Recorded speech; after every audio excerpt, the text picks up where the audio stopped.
Hello everyone, welcome to the tangent theory classes. मेरा नाम है अमन और आज के इस वीडियो के अंदर हम लोग करने वाले हैं class 10 chapter number 4 quadratic equation. Exercise 4.3 चल रही है। Last question of the exercise, last question of the chapter, जो कि है question number 5th। Is it possible to design a rectangular park of perimeter 80 meter and the area is 400 meter square? If so, find its length and breadth। तो मैंने आपको पहले की videos के अंदर भी एक चीज़ बहुत अच्छे से बताई थी कि भैया जहाँ पे भी लिखा आ जाए ना इज इट पॉसिबल, वहाँ पे थोड़ी सी मेहनत आपकी बढ़ जाती है। तो यहाँ पे भी लिखा हुआ है तो हमको सेम चीज़ करनी पड़ेगी। पहले हमको इक्वेशन बनानी पड़ेगी, फिर हमको डी निकालना पड़ेगा और फिर हमको उसको सॉल्व करना पड़ेगा। तो ईडीएस नियम लगने वाला है तो हम लोग करेंगे इसको फटाफट से सॉल्व। पहले क्वेश्चन देख लेते हैं कि रेक्टेंगुलर पार्क जिसका पेरीमीटर इतना है। तो पहले तो हम इस चीज़ को सॉल्व करते हैं कि हमको तो ये भी नहीं बताना है कि लेंथ और ब्रेथ कितना है भाई। तो हम करेंगे कैसे सॉल्व, एक सेकेंड आप थोड़ा सा ऐसे आ जाइए sir. Okay, thank you sir, thank you. हाँ, अब देखिए क्या हो रहा है कि यहाँ पे बोला जा रहा है पेरीमीटर। पेरीमीटर का फॉर्मूला होता है 2l+b। किसका पेरीमीटर? रेक्टेंगल का पेरीमीटर। पेरीमीटर आपको दे रखा है 80 मीटर, मीटर को हटा देते हैं अभी के लिए, और ये हो जाएगा 2l+b। तो यहाँ पे आपके पास 80 डिवाइड बाई 2 के l+b आ जाएगा। कुछ भी नहीं करा अभी तो, मैंने सिर्फ वैल्यू रखी। तो यहाँ से आपकी जो इक्वेशन निकल कर आएगी वो आएगी l+b=40। ठीक है, यहाँ तक हो गया कंप्लीट, डन। अब अगर मैं लेंथ को x मान लेता हूं तो मैं यहां पे लिखता हूं कि लेट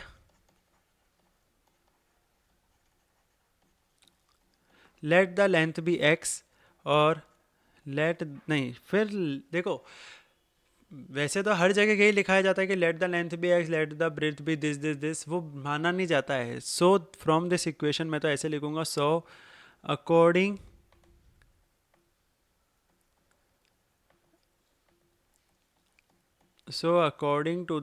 टू द इक्वेशन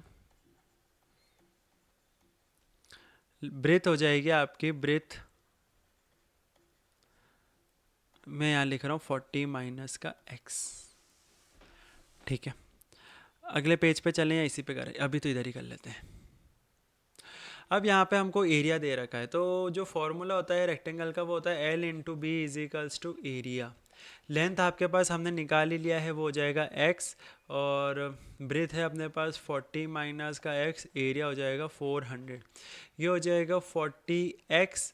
देखो मैं 4 ऐसे भी लिखता हूँ ऐसे भी लिखता हूँ, समझ जाना यार, है ना। मेरे को भी नहीं पता है कि मैं कब कैसे लिखता हूँ, तो आप देख लेना, या फिर मैं इसको भी ऐसे कर देता हूँ।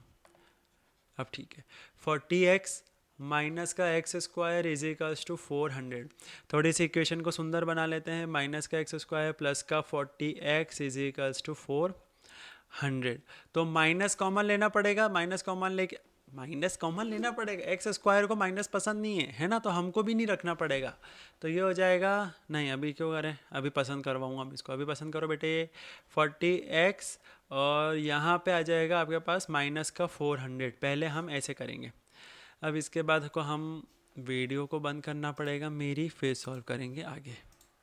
अब देखो आप माइनस को कॉमन लेंगे तो ये हो जाएगा x² माइनस का 40x प्लस का 400 = 0। ये वाली इक्वेशन से हमको ये बताना है कि क्या हम इस इक्वेशन से लेंथ और ब्रेथ निकाल सकते हैं कि नहीं है। कहने का मतलब डी की वैल्यू निकालनी है। तो मैं यहाँ पे इक्वेशन लिखता हूँ x² माइनस का 40x क्या थी, प्लस का 400। ठीक है, प्लस का 400 = 0। तो यहाँ पे हम बड़े प्यार से लिख देंगे कि a की वैल्यू होती है 1, b की वैल्यू आती है माइनस का 40, और c की वैल्यू आती है प्लस का 400।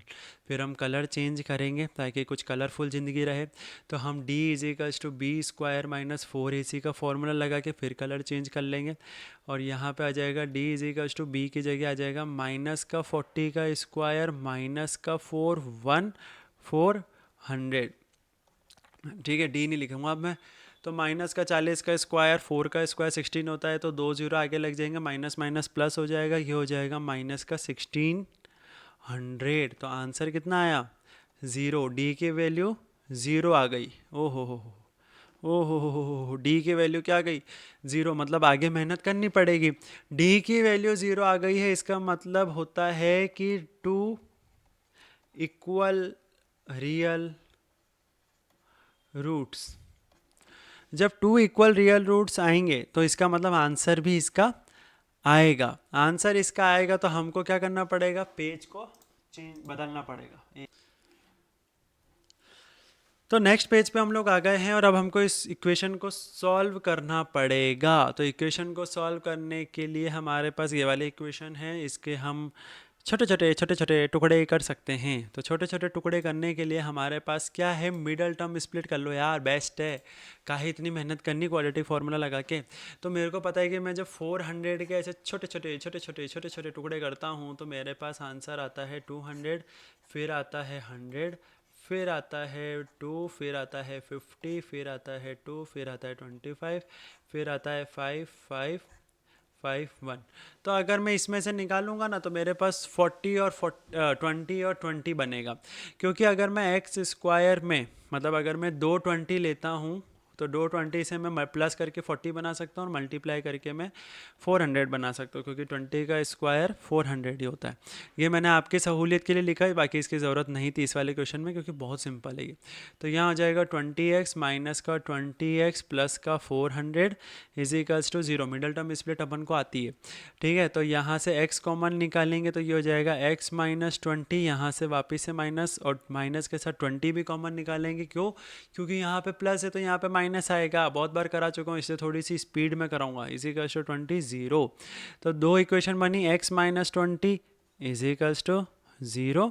दूसरी क्या बनी, x minus 20 is equals to 0। तो x इज इक्वल्स टू 20, और दूसरे में भी क्या आया, x इज इक्वल्स टू 20। तो वहाँ पे हमारी d की वैल्यू क्या आई थी, 0। तो मैंने वहाँ पे क्या लिखा था, 2 इक्वल, कहाँ गया, हाँ, रियल रूट्स। तो 2 इक्वल रियल रूट्स का मतलब 2 बराबर आने चाहिए थे। देखो आ गए 20 20। तो लेंथ भी होगी 20, ब्रेथ भी होगी 20, नहीं, लेंथ होगी 20, तो ब्रेथ को माइनस करना पड़ेगा। कैसे करना पड़ेगा अभी बताता हूँ, एक सेकेंड।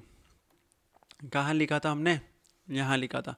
तो देखो यहाँ से लेंथ हमारे कितनी आई 20, और ब्रेथ देखो, ब्रेथ में भी 40 माइनस 20, आंसर आया 20। देखो आ गया सेम आंसर, आ गया सेम आंसर। तो यही है power of quadratic equation.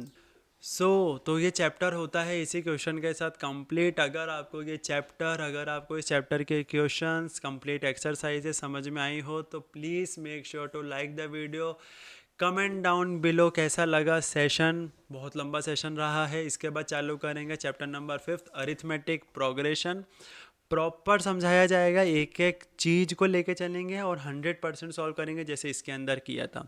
Guarantee है कि अगर आप ढंग से पढ़ोगे ना किसी भी चीज़ को, नोट्स वोट्स बना के, तो आप कहीं पे भी एनसीईआरटी की बुक से रिलेटेड के क्वेश्चंस में मात नहीं खाने वाले हो।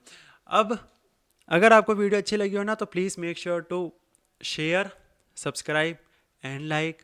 मिलते हैं अगली वीडियो में, जब तक के लिए बाय बाय, टेक केयर, जय हिंद।